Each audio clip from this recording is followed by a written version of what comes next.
Barbarisms by Barbaras with pointed heels. Victorious, victorious meal for brand new spanking deals. Marching forward, hypocritic and hypnotic computers. You depend on our protection, yet you feed us lies from the tablecloth. Folks, we are back for another episode of Renegade Teacher. I am here with you tonight to check in with everyone and to bring to you a few things for discussion. The first of which would be a shout out. I recently found another YouTube channel, and I want to give a shout out to Teacher Therapy. Just found you, and I'm really digging the content on your channel, and look forward to continuing to explore it. It's cool to know there are other truth tellers that are out there and on the same side as the rest of us who see all the problems and are okay with talking about them. So I wanted to give that shout out and also bring to you a couple of items from edweek.org, the news blog. And the first item's a short one, but I just wanted to bring it up because I thought it was worth just kind of talking through it. And well, the title of it is "Only 1 in 5 schools offered quote unquote rigorous remote learning, study says." And it's by Mark Lieberman. It was published on June 15th, 2020. And I'll just read the very beginning here. It says, only 20% of schools offered rigorous technology-based remote instruction while school buildings were shut down this spring, according to a new report from the American Enterprise Institute.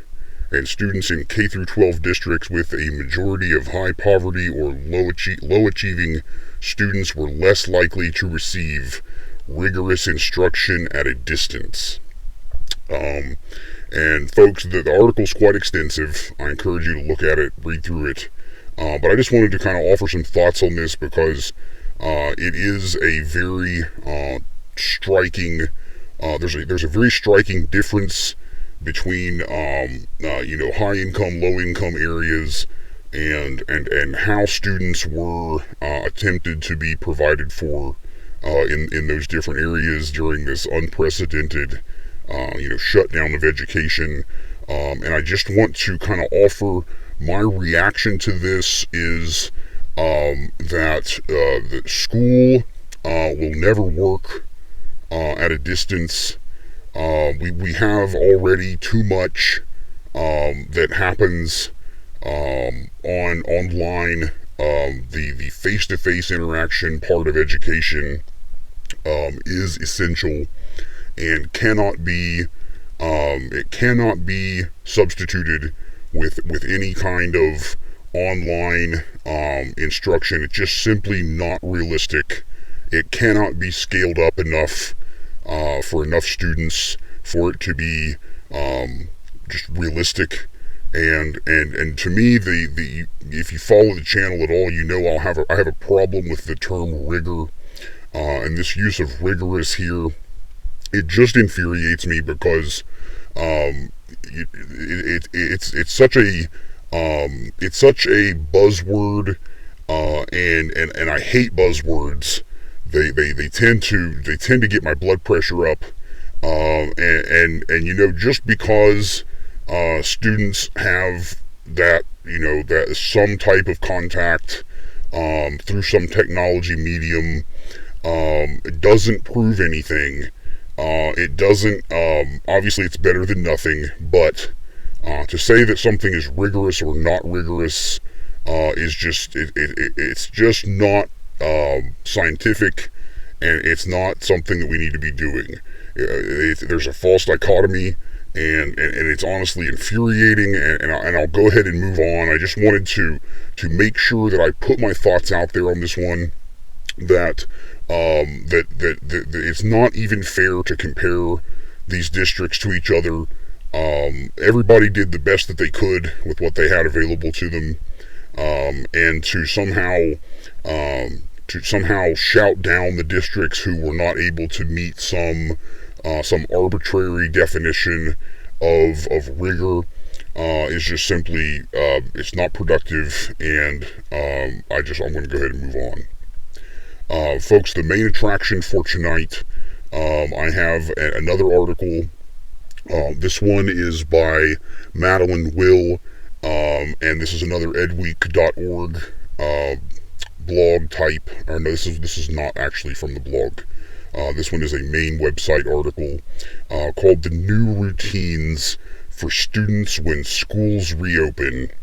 And bless their hearts, folks, we have these teachers in the picture with measuring sticks, measuring the distance between desks, and it's just simply a shocker of an article. I'm gonna go through some of it here. It says, when students return to school, their day-to-day experiences will be dictated by social distancing rules and recommendations from public health authorities. Long-established routines of how they learn and socialize will have to change. It says Education Week spoke to more than a dozen experts, including public health officials, education leaders, and superintendents, to discuss how students' daily lives will look in this new reality. And folks, the list is extensive here in this article. First of which, so we don't take too long, I'm going to jump right into it. The first one is avoid the morning rush. It says the minutes before the first bell, when students stream en masse through the main entrance, will slow to more of a trickle. And I want you to, as we go through this list, I just want you to imagine how in the world any of this is realistic. Not to say that it's not necessary, but how in the world any of it could possibly work, just with the system as complex as it is already, before any of this insanity came to pass. It's just going to, this list is going to blow our minds. I have not read the entire article in detail. I just skimmed over it. But it has these sections that say ideas to make it work.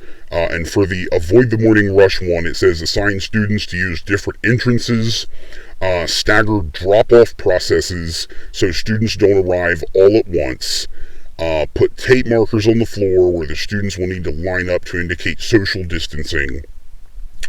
Folks, can you imagine the insanity that will ensue when this morning rush to trickle strategy tries to operate as complex as everything is, just in terms of many schools just being lucky to get the students there at all.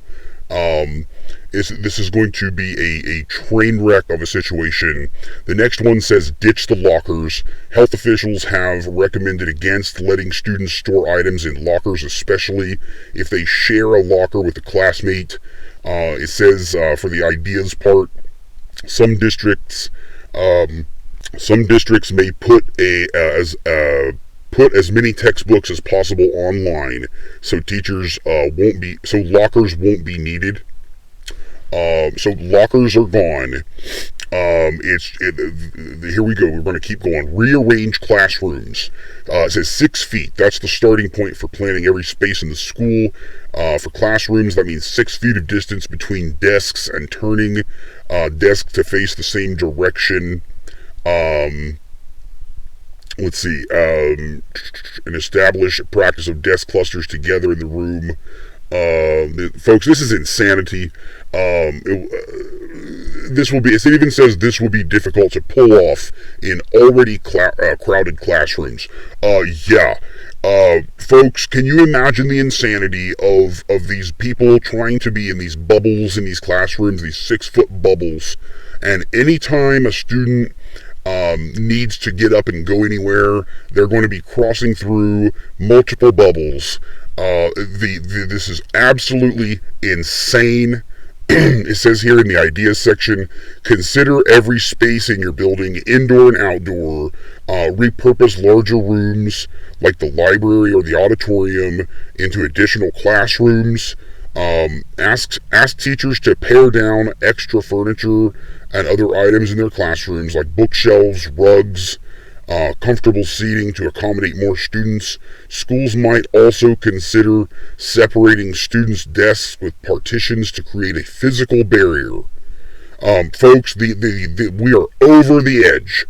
The next one is minimize movement, folks. We're going to glue the children to the floor. It says students might spend the entire day in the same classroom with teachers moving from room to room. This is not a joke. I'm not making this up. Teachers aren't even going to have their own classrooms anymore. My goodness. How about let's put some stuff on hold until we get a hold on the situation, and we can do this all the way that we need to slow down here, folks.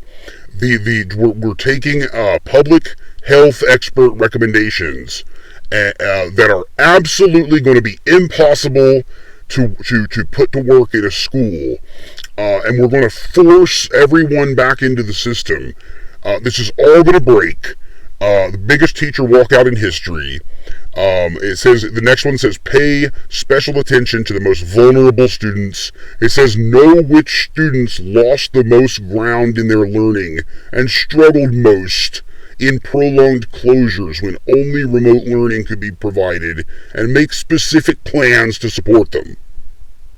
So we're going to be diagnosing students on some level of how much they missed out. The ideas section says if some virtual learning must continue as school buildings begin to reopen, students with disabilities, English language learners, and students who don't have reliable access to online learning should receive priority to be in schools every day. So we're acknowledging there's a threat to be in the school. That's why we're doing all of this, right? But we're going to ensure, because we're rushing into it, we're going to ensure that the students that missed out the most or have the biggest disadvantages already are even more exposed to that dangerous situation that is the precedent for all of this to begin with. Can you believe that this is real? It says banish shared school supplies.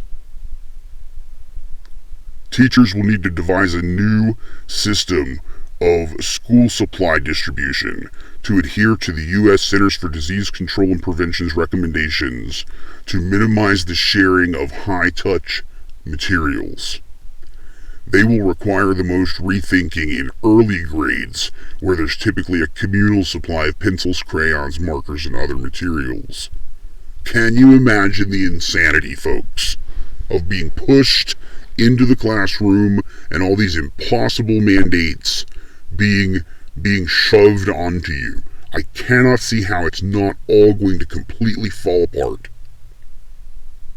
It even says in the next one, provide alternatives to science labs and other hands-on instruction. It says typically students share equipment during laboratory experiments. Those are gone. This is absolutely insane. We do realize, folks, right, that like science and vaccination technology was how we liberated humanity from some of the most crippling and destructive diseases that would have already taken a bunch of us out. How about we do this the right way and keep school on hold until we have some type of science-based, reliable solution to stamp this whole thing out, so that we can resume some level of normality, somewhere where we can resume education and restructure it in a way that gives teachers that autonomy back that we always talk about. Folks, there's so much potential, but it's all going to be pissed away by this ridiculous rush back into the schools. The next one says serve lunch in the classrooms. Folks, I'm not lying. It says the CDC recommends that schools serve meals in classrooms instead of the cafeteria. Can you imagine the insanity? Your students are all going to be eating in the classrooms. This is high school teachers. This is middle school teachers. Elementary. This is everyone. Folks, this is absolutely a train wreck. It says reorganize recess, so that there's staggered recess. There's just going to be an absolute hodgepodge of pure chaos and mayhem. It says here limit or pause extracurriculars.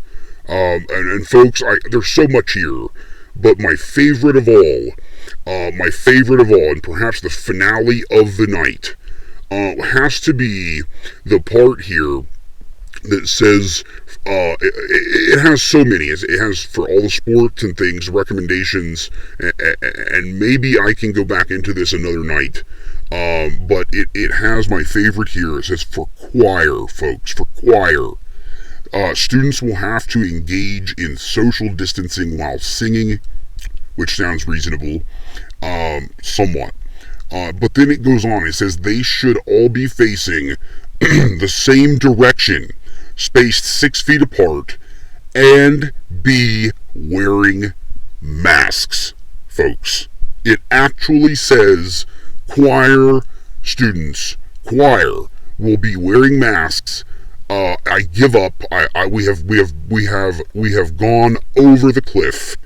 And there is no pulling this one out, folks. I'm going to have to hit the ejection button, grab the blood pressure cuff, and head off into some other topic, some other day with you.